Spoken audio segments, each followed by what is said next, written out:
lower tone as he took her into the parlor under his arm. Polly heard it, and instantly resolved to be as raving and as tearing as her means would allow, just for one night, she said as she peeped over the banisters, glad to see that the dance and the race had taken the bandboxy air out of Tom's elegant array.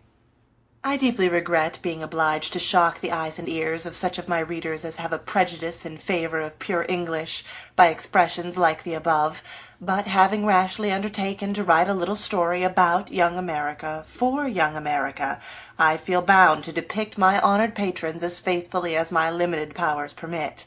Otherwise I must expect the crushing criticism, "Well, I dare say it's all very prim and proper, but it isn't a bit like us," and never hope to arrive at the distinction of finding the covers of An Old-Fashioned Girl the dirtiest in the library. The friends had a social cup of tea upstairs, which Polly considered the height of luxury, and then each took a mirror and proceeded to prink to her heart's content. The earnestness with which Polly made her toilet that night was delightful to behold. Feeling in a daring mood, she released her pretty hair from the braids in which she usually wore it, and permitted the curls to display themselves in all their brown abundance, especially several dangerous little ones about the temples and forehead. The putting on of the rescued collar and cuffs was a task which absorbed her whole mind. So was the settling of a minute bit of court-plaster just to the left of the dimple in her chin, an unusual piece of coquetry in which Polly would not have indulged if an almost invisible scratch had not given her an excuse for doing it. The white down-trimmed cloak with certain imposing ornaments on the hood was assumed with becoming gravity, and draped with much advancing and retreating before the glass, as its wearer practised the true Boston gait, elbows back, shoulders forward, a bend and a slide, occasionally varied by a slight skip. But when the bonnet went on, Polly actually held her breath till it was safely landed, and the pink rose bloomed above the smooth waves of hair with what Fanny called a ravishing effect. At this successful stage of affairs, Polly found it impossible to resist the loan of a pair of gold bands for the wrists, and Fanny's white fan with the little mirror in the middle.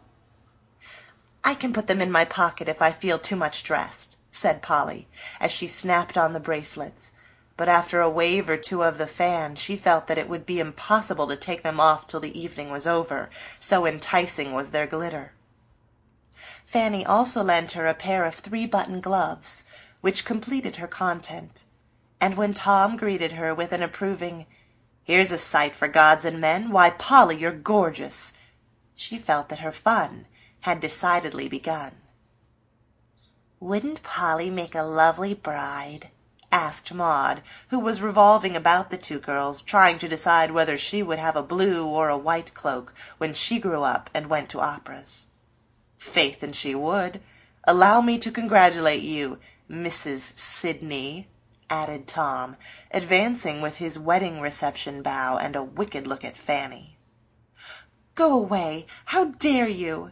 cried Polly, growing much redder than her rose. "If we are going to the opera tonight, perhaps we'd better start, as the carriage has been waiting some time," observed Fan coolly, and sailed out of the room in an unusually lofty manner.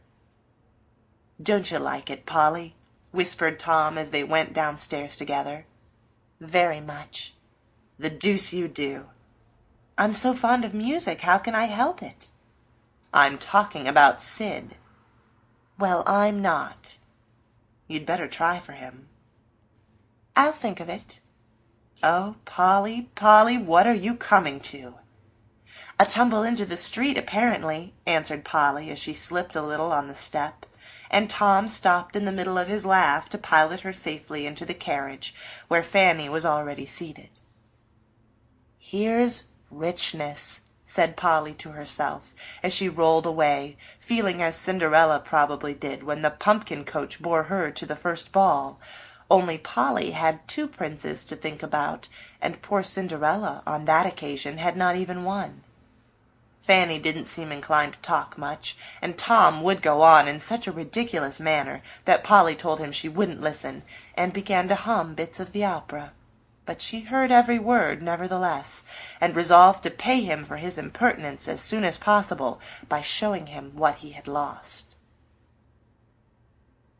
Their seats were in the balcony, and hardly were they settled when, by one of those remarkable coincidences which are continually occurring in our youth, Mr. Sidney and Fanny's old friend Frank Moore took their places just behind them. "Oh, you villain! You did it on purpose!" whispered Polly as she turned from greeting their neighbors and saw a droll look on Tom's face. "I give you my word I didn't. It's the law of attraction, don't you see? If Fan likes it, I don't care." "She looks resigned, I think." She certainly did, for she was talking and laughing in the gayest manner with Frank, while Sidney was covertly surveying Polly, as if he didn't quite understand how the gray grub got so suddenly transformed into a white butterfly. It is a well-known fact that dress plays a very important part in the lives of most women, and even the most sensible cannot help owning sometimes how much happiness they owe to a becoming gown, gracefully arranged hair, or a bonnet which brings out the best points in their faces and puts them in a good humor. A great man was once heard to say that what first attracted him to his well-beloved wife was seeing her in a white muslin dress with a blue shawl on the chair behind her. The dress caught his eye, and stopping to admire that, the wearer's intelligent conversation interested his mind, and in time the woman's sweetness won his heart. It is not the finest dress which does the most execution, I fancy, but that which best interprets individual taste and character. Wise people understand this, and everybody is more influenced by it than they know, perhaps. Polly was not very wise, but she felt that everyone about her found something more attractive than usual in her, and modestly attributed Tom's devotion, Sidney's interest, and Frank's undisguised admiration to the new bonnet, or, more likely, to that delightful combination of cashmere, silk, and swansdown, which, like Charity's mantle, seemed to cover a multitude of sins in other people's eyes, and exalt the little music-teacher to the rank of a young lady. Polly scoffed at this sort of thing sometimes, but tonight she accepted it without a murmur, rather enjoyed it, in fact, let her bracelets shine before the eyes of all men, and felt that it was good to seem comely in their sight.